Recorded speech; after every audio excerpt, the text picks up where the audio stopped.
धरती ये आसमां, हमारा है ये ईमान। हर दिल में तिरंगा, हर सांस में स्वतंत्रता। भारत माँ की जय, भारत माँ की जय।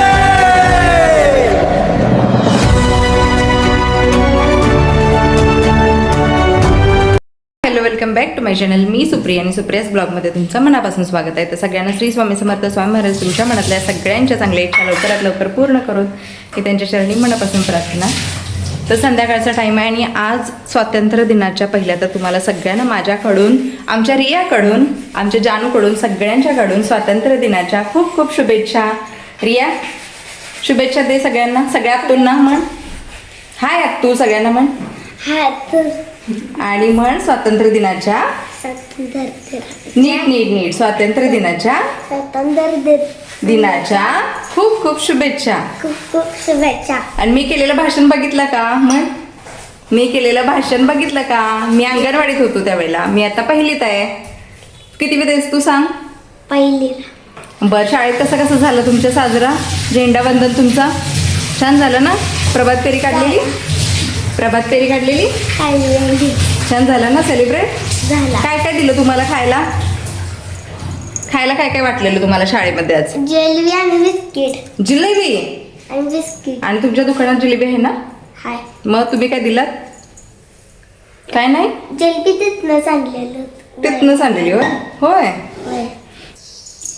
तरी बघा, कोबीचा गड्डा घेऊन आले रिया. आज काय बनवायचंय? कोबीची मंचुरी पाहिजे, कोबी मंचुरी. त्यामुळं तेच आज पोरांना द्यायचं आहे. आणि स्वातंत्र्य दिनामुळे आज स्पेशल काय तर घरात म्हणून बाहेर आणण्यापेक्षा घरातच बनवूया म्हणून हा कोबी घेऊन आलोय आणि मंचुरी बनवायची. काय ते काय झालं? हा, असंच करते होती.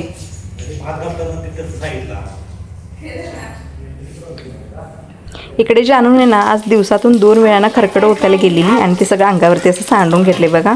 आणि तेच हे ओरडत होते की नीट जात नाही आणि नीट लक्ष देत नाही आणि सगळं अंगावरती ओतून घेतलेलं तिनं ते खरकटं. शान बाळ, ह्याच्यावर का बसवले आज इथं कशी काय बसलीस ग तू?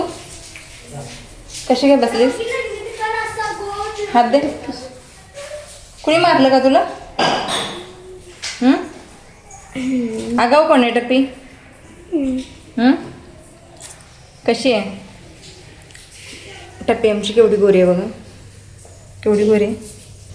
आणि टप्पी आमची ना रुसून चक्क खाली बसली होती. सोप्याशिवाय अजिबात टप्पी बसत नाही. खाली कोणी आणली तिला? बस खाली. इकडे बबली, बबली इकडे. तिच्या अंगावरती वाघासारखं काळा काळा स्पॉट उठलेत बघा. बबली. बबली इकडे. बबली, बबली, ए बबली, टप्पी. बबली ऐकत नाही बघा. असं कधी तर सोडलात की नाही येत नाहीत का बघा. ती बोलवलं तरी ऐकत नाहीत. चल ये इकडे. बबली गेली बघा, पळून गेली. इकडे जी बबली आहे ना, ती बबली आमच्या टप्पीची कन्या आहे. आणि अजून एक आहे मॅगी, ब्लॅक कलरची आहे. ती पण सहसा बाहेर सोडत नाही चिखलात, कारण घर पूर्ण घाण करतात.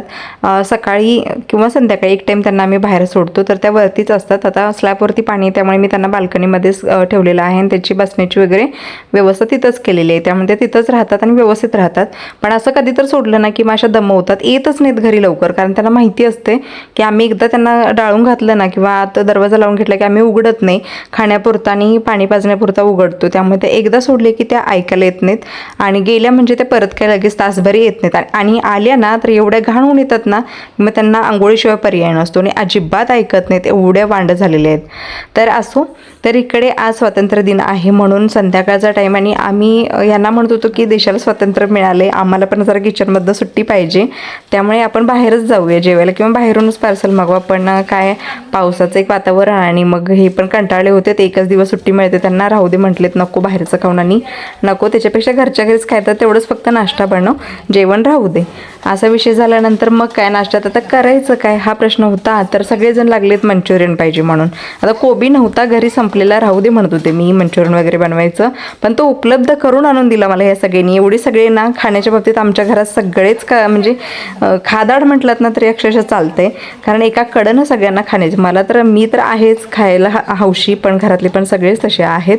त्यामुळे मला त्यांनी उपलब्ध करून आणून दिला कोबी ही घे आणि कोबी बनव म्हणून. तर सांस्कृतिक मंत्री पाठीमागं घरात आणि तिकडे कार्यक्रम झाला आणि मग ही कार्यक्रमाला जायची सांस्कृतिक मंत्री. ऑर्डर सोडणार आहे.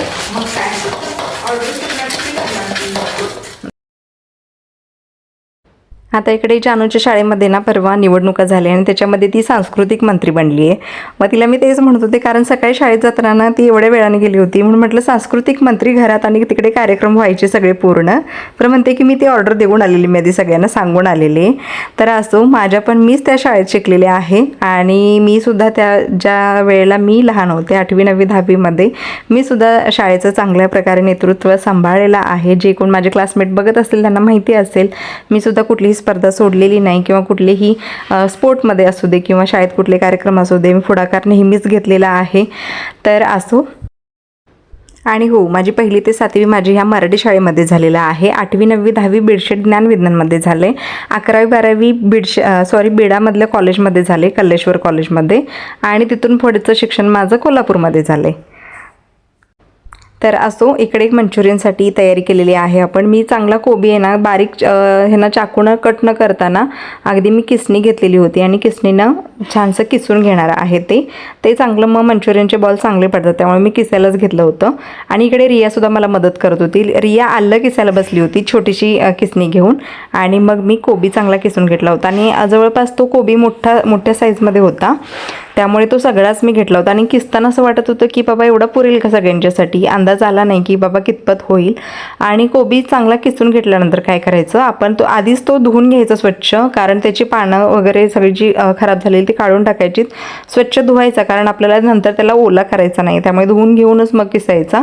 त्याच्यानंतर मग त्याला थोडंसं मीठ लावायचं, मीठ लावून ते साईडला ठेवून द्यायचं. आणि मग त्याचं जे पाणी निघतं ना ते सगळं हाताने चांगलं पिळून घ्यायचं ते, आणि त्यातलं सगळं पाणी काढून टाकायचं.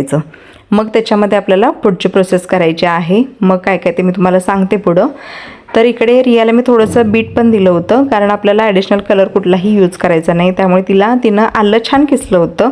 आणि एवढी लहान आहे आणि तिला लई हौस सगळे जेवण वगैरे बनवण्याची, घरात सगळे शेफ झाले, त्यामुळे आता ही पण त्याच्यामध्ये क्षेत्रामध्ये उतरायला लागल्या.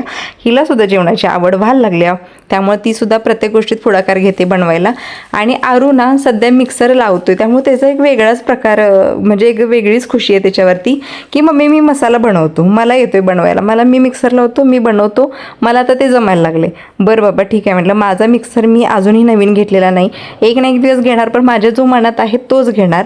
आता तात्पुरतं आता माहेर जवळ आहे म्हटलं ना, माहेरचा फायदा, मी इकडे तिकडे कुठं जात नाही. मसाला काय लावायचा असेल तर तिकडे द्यायचा, आरू जाऊन वाटून स्वतः घेऊन येतोय त्याचं तो. त्यामुळे त्याला एक वेगळीच खुशी आहे की बाबा मी स्वतः मी मिक्सर लावतो आणि स्वतः ते मसाला वगैरे वाटून आणतो. तर तो गेलाय तिकडे. मसाला म्हणजे काय, ह्याच्यामध्ये घालायला मी हिरवी मिरची, लसूण आणि आलं काय रियानीकडे किसले, त्यामुळे मिरची आणि फक्त लसूण जास्त दिला आहे, जास्त क्वांटिटीमध्ये, आणि ते फक्त त्याला मी वाटायला दिले. आता तो तिकडून वाटून घेईल. इकडे मी लाल कलरचं ॲडिशनल कलर वापरायला नको, त्यामुळे मी इकडं थोडंसंच बीट घेतलं आहे आणि ते रियान आमच्याना चांगलं किसून दिलं. तर इकडे सिमला मिरची घेतली. आता ह्याच्यामध्ये तुम्ही गाजर, सिमला मिरची, ज्या काही तुम्हाला भाज्या घालायच्या आहेत ना त्या तुम्ही अवश्य घालू शकता. इकडे मी फक्त थोडीशी 2 शिमला मिरची घेतलेले आहेत, म्हणजे ढोबळी मिरची, आणि थोडंसं बीट त्याच्यामध्ये किसून टाकलेलं आहे, आणि कोबी आणि जे काय पत्ते वगैरे राहिले होते ना ते थोडंसं मी चाकूनच ना बारीक केलेत, म्हणजे जे किसताना सगळं काही किसता येत नाही ना, थोडंसं पाट जे राहतात ते मी चांगलं छानसं चाकूने बारीक केले आणि ते सगळं परातीमध्ये एकत्र केले. त्या परातीमध्ये आता ना आलं थोडंसं किसलेलं, एक अर्धापेक्षा जास्त मोठा तुकडा असेल तो तुकडा रियाने किसलेला आहे. त्याच्यानंतर कोबी चांगला किसलेला आणि ते सगळं पिळून घेतलेलं आहे पाणी काढून. त्याच्यानंतर मग सिमला मिरची जी चिरली आहे ती त्याच्यामध्ये घातली. आता मी एकच कांदा घालणार आहे याच्यामध्ये, चवीसाठी म्हणून मी फक्त घालते आहे, कारण खाताना खमंगपणा येईल म्हणून. नाही घातलात तरी चालतं, कांद्याऐवजी तुम्ही दुसऱ्या भाज्या वापरल्यात तरी चालतं. तर मी इकडे एक कांदा घालणार आहे चिरून. बारीक चिरणार आहे, जितकं आपल्याला बारीक चिरता येईल, कारण आपण कुठलंही मोठी साईजमध्ये काय कोबी वगैरे घेतलेला नाही. गोळे वगैरे छान बनावेत यासाठी मग ते चांगलं बारीकच चिरायचं, एकदम 0 साईजमध्ये. त्यामुळे तो कांदा चिरून घेते. एकीकडे जानूला मी तेल तापत ठेवायला सांगितले, जेणेकरून माझं हे होईपर्यंत ते आपण तेल तापेल. आणि हो, उद्या आपल्याकडे भावाचा उपवास धरला जातो. नागपंचमी परवा आहे आणि उद्या आहे तो भावाचा उपवास. तर भावाच्या उपवासासाठी आपल्याकडे धपाटे बनवले जातात. तर ते धपाटेसुद्धा आपल्याला उद्याला रेसिपी बघता येईल. तर धपाटे बनवायचे आणि उपवासाला एकीकडे आपल्याकडे आता पद्धत आहे की नागपंचमीच्या आदल्या दिवशी भावाचा उपवास पकडला जातो. पण एकीकडे आता मम्मीच्याच माझ्या माहेरी म्हणजे माझ्या आजोळीच ना, ज्या दिवशी नागपंचमी असते ना त्या दिवशीच उपवास पकडला जातो. त्यामुळे सहसा मम्मी आमची आता इकडे आले म्हणून आता ह्याच पद्धतीनं करते. पण ती आधी पूर्वी म्हणायची की बाबा आमच्याकडे अशी पद्धत नाही म्हणून, तर ती तिकडे त्या पद्धतीनं करत होती. तर इकडे बघा मी याच्यामध्ये ना कॉर्नफ्लॉवर आणि मैदा आणलेला आहे, तो आता मी त्याच्यामध्ये ॲड करते. जर कोबी आणि सगळं जे आहे साहित्य ते त्याच्यामध्ये घातल्यानंतर आता इकडे मैदा आणि कॉर्नफ्लॉवर आपल्याला ॲड करायचं आहे. आता इथे मी मला अंदाज आला नाही सुरुवातीला, कारण मळत मग मी त्याच्यामध्ये ॲड केलेलं आहे. पण तरी देखील तुम्हाला मी सांगते, इकडे दाखवताना तुम्हाला मी 2 चमचे कॉर्नफ्लॉवर आणि 2 चमचे मोठे मैदा घातलेला दिसतोय. मीठ घातले चवीनुसार. त्याच्यानंतर सगळ्या भाज्या, अजून मी अद्रक लसूण पेस्ट आलं नाही, मिरची आणि लसणाची पेस्ट जी काय अर्णवला बनवायला दिली आहे ती अजून घातलेली नाही आहे, तर ती अजून घालायची बाकी आहे. तर बाकी फक्त ह्याच्यामध्ये बीट, कोबी, कांदा आणि आता मी 1 चमचा तिखट टाकते, कॉर्नफ्लॉवर आणि मैदा 2-2 चमचे घातलेत आणि मीठ घातले. हे सगळं मिश्रण एकत्र केलेलं आहे. पण हे जसं मळेल तसं त्याला अजून मी काय झालं, थोडंसं पाणी म्हणजे जास्त मी पिळलं नाही, त्यामुळे पाणी थोडंसं बाकी राहिलं. आणि आरून जी मिरचीची आणि लसणाची जी पेस्ट आणली ना, त्यानं काय केलं, त्याच्यामध्ये वाटेना म्हणून त्यानं पाणी घालून आणलं. त्यामुळे काय झालं, त्याला पाणी सुटलं. तर असं तुम्ही करू नका. पेस्ट ज्यावेळी बनवता त्यावेळेला मिरचीची किंवा लसणाची त्यावेळेला तुम्ही ठेचून घ्या, चालते. जाडी भरडी असली तरी चालते, काय प्रॉब्लेम नाही. पण मी इकडे मिक्सरला वाटलं आणि अर्णवनं त्यात पाणी घातल्यामुळे त्याला थोडंसं पाणी सुटलं. त्यामुळे पीठ ना ओलावा निर्माण झाला. तर जवळपास एक मोठा गड्डा, मी सांगते, एक मोठ्या गड्ड्यासाठी ना मी जवळपास इकडे अर्धा किलो मैदा वापरलेला आहे. आणि खरंच सांगते खूप छान होतात. मैदा जास्त झाला म्हणून काय प्रॉब्लेम नाही. अर्धा किलो मी मैदा त्याच्यामध्ये ॲड केलेला आहे, कारण त्याचा ओलावाच इतका होता की ते गोल गोल बॉल काय एवढी आवश्यकता नसते गोल बॉलची, कारण ते घट्ट जसं भिजेल तसं पीठ चांगलं ते बॉल येतात त्याचे. आणि जसं आपण भाजी सोडतो तसं जरी सोडलेत ना तरी त्याचा आकार चांगलाच येतो. तर अर्धा किलो मी जवळपास मैदा त्याच्यामध्ये घातला. कॉर्नफ्लॉवर जवळपास 1 बाउल घातलेला आहे मी त्याच्यामध्ये आणि ते मळलं. त्याच्यानंतर मग छान यायला लागलेत. आणि ज्यावेळेला आपण पीठ तयार करतो ना, तर किमान एक अर्धा तास तरी ना तुम्ही ते भिजत ठेवा, जेणेकरून तो मैदा आहे ना तो सॉफ्ट होतो आणि क्रिस्पी बनायला मदत होते. झटकेपट करायला घेऊ नका. मळून ठेवलात आणि अर्धा तास ठेवल्यानंतर तुम्ही जशी आपण भाजी सोडतो ना, कांदा भाजी सोडतो ना, त्या टाईपमध्ये सोडला तरी चालेल, की ते गोलच गोळे आले पाहिजे तशा टाईपमध्ये काय प्रॉब्लेम नाही. जसे पटपट जसे सोडता येईल ना तसे तुम्ही त्या कढईमध्ये सोडा. आकाराने ते मंचुरियन सारखेच होतात, त्यामुळे काय प्रॉब्लेम नाही. इकडे मी एकीकडे सॉस बनवायला घेतलेला आहे. आता आमच्या घरात तर नाकं ओरडतात की सिमला मिरची सगळ्यात जास्त आवडत नाही, पण तरी देखील मी बारीक चिरून घातली आहे बॉलमध्ये आणि मंचुरियन म्हणून ते खातील म्हणून मी त्याच्यामध्ये ॲड केले. पण आता ह्याच्यामध्ये सॉसमध्ये मी काही घालणार नाही त्याच्यामध्ये, त्यामुळे मी सॉस जो आहे तो तसाच बनवते. आता इकडे सॉससाठी मी आपला जो चिली सॉस आहे तो एक घेतलेला आहे आणि सोया सॉस आणि टोमॅटो केचप ह्या 3 गोष्टी घेतलेल्या आहेत. तर त्या 3 गोष्टी एकत्र केल्यानंतर थोडंसं त्याच्यामध्ये पाणी ॲड करायचं, आपण थोडी साखर घालायची, थोडंसं मीठ घालायचं आणि जे कॉर्नफ्लॉवर आहे त्याचं पाणी करायचं, थोडंसं पेस्ट करायची त्याची आणि त्याच्यामध्ये म्हणजे ते घट्टपणा व्हायसाठी ते त्याच्यामध्ये घालायचं. आता मी आधी सॉस शिजवायला ठेवलेला आहे, अजून त्याच्यामध्ये मी पाणी ॲड केलेलं नाही. पाणी वगैरे ॲड करून त्याच्यामध्ये मग ना आपण जे कॉर्नफ्लॉवरचं पाणी आहे ते ॲड केल्यानंतर घट्ट असं पेस्ट म्हणजे ते घट्ट असं सॉस तयार होतो. त्याच्यानंतर ते तळलेले बॉल्स सगळे त्याच्यामध्ये घालायचेत आणि चांगलं मिक्स करून घ्यायचं. छान अशी मंचुरियन तयार होते, अगदी जशी बाहेर भेटते आपल्याला ठेल्यावरती किंवा हॉटेलमध्ये वगैरे असं भेटते ना मंचुरियन स्टॉलवरती, तशी सेम होते. एकदा ट्राय करून नक्की बघा. मी पण खूप दिवसांनी केलेली आहे, तर खरंच खूप छान झाली होती आणि अशी तुटून पडले होते सगळेजण. मी तिकडं आतमध्ये बनवत होते आणि जवळपास एक मोठ्या गड्ड्याचं मला वाटतं केवढे होतात कोणाला दखल, पण मला वाटते ह्या प्लेट ज्या तुम्ही आता दिसतात ना ह्यांच्या जवळपास या 5-6 प्लेट फुल्ल भरले होत्या, इतकं ते झालं होतं. त्यामुळे ना खूप असे झाले. त्यामुळे आता इथून पुढे त्याचा अंदाज आला की बाबा थोडे थोडे करायचे, एवढे काय नको. तर मस्त असं सगळ्यांनी कोबी मंचुरियन एन्जॉय केल्यानंतर तुला माझ्या हातचं काय आवडते सांग. ए आता ती मंचुरी खाल्लीस म्हणून म्हणू नकोस. तुम्हाला काय आवडते माझ्याचं खरं सांगायचं, खरं प्रामाणिकपणे काय आवडते सांगायचं. बिर्याणी. माझ्याकडून चिकन मटन बिर्याणी. मला चिकन तंगडी, पनीर मसाला आणि पनीर आणि वाटाण्याची भाजी आणि चपाती आणि रोटी आणि भेंडी. स्पेशल असं काय आवडते. स्पेशल तंगडी या बी माझा मोबाईल आवडती. मोबाईलनी वही घेऊन ये माझी. मोबाईल बरं जानूला काय आवडतं. आणि दीदी डोसा इडली आणि आणि डोसा इडली डोसा ते राहिलं मग राहिलं काय मग काय आवडत. बरं आवडत काय नाही सांग बरं. आणि sandwich. कारलं ते तुला आवडत नाही म्हणून तू सांगायला लागलायस. तुला आवडत नाही म्हणून सांगू नकोस. मी काय चांगलं बनवत नाही ते सांग. मला बनवायला येत नाही असं काय. कारलं काय करतोस रे. भेंडी. आजचा यांचा तिघेजण जमलेत ना असा यांचा गोंधळ चालू असतो आणि रोज ना नवीन नवीन काहीतरी ह्यांच्याकडनं असं चालू असते बघा की आज हे उद्या ते असे तिघेजण जमलेत की नुसता गोंधळ असतोय त्यात. आणि हे आणि घरीत होते त्यामुळे आम्हाला काय एकमेकांच्यासाठी वेळच यांनी देऊ दिला नाही. नुसता असं ह्यांचा नुसता दंगा दिवसभर चालू असा होता. तर असं हे बघा मी अशा प्रकारे ना मंचुरियन बॉल असे टाकलेले आहे तळायला. अजून थोडंसं पीठ बाकी होतं त्यामुळे मी जसं करेल तसं ह्यांना सगळ्यांना आधी दिलं होतं. थोडं बाकी होतं ते थोडं मला आता राहुलला द्यायचं आहे त्यामुळे मी ते तळून घेत होते. आणि भरपूर होतात एक गड्ड्याचे. एवढा एक गड्ड्याचे तुम्ही म्हणजे तुमच्या फक्त फॅमिलीसाठी बनवत असाल तर एक गड्डा काय घेऊ नका तुम्ही. मी तर म्हणते अर्धा गड्डा बास होईल तुमच्या घरापुरती. त्यामुळे एक गड्डा केला तर अख्खं मला वाटते अख्खी गल्लीला तुमच्या मंचुरियन होईल. त्यामुळे एवढं काय करू नका. अर्ध्या गड्ड्यामध्ये खूप छान आणि तेवढेच आपल्या घरापुरते छान होतात मंचुरियन. तर इकडे रियाला मी देणार होते. रिया लागलेली आमच्या मम्मीला पण पाहिजे म्हणून ती थांबली होती तर तिच्यासाठी मी बनवून देणार होते. तर आणि हो नागपंचमी तुमच्याकडे कशी करतात ते काय मला माहिती नाही पण माझ्या लहानपणी ना आम्ही सगळ्या मुलींना एकत्र येऊन साड्या वगैरे घालायचो. छान मला तर साडी घालायला त्यावेळेला ना लग्नाच्या आधी खूप आवडायचं. आत्ता घालत नाही पण त्यावेळेला खरंच खूप आवडायची. नटायला वगैरे लई हौशी मित्र होते. साड्या वगैरे छान मैत्रिणी सगळ्या घालायचो. आणि आमच्याकडे तलाव म्हणून आहे. आत्ता त्यावेळेस म्हणजे माझ्या खूप लहानपणी तलाव नव्हता पण त्याच्यानंतर झालेला होता. तर तिकडे आम्ही जायचो आणि वारुळ वगैरे शोधायचं आणि मग त्या वारुळाची चांगली अशी छानशी पूजा करायची. लहाय वगैरे सगळं दूध वगैरे घेऊन जायचं. छोट्या छोट्या वाटेतून आम्ही जायचो. त्यावेळेला मग आम्ही नागपंचमीची चांगली पूजा करून यायचो.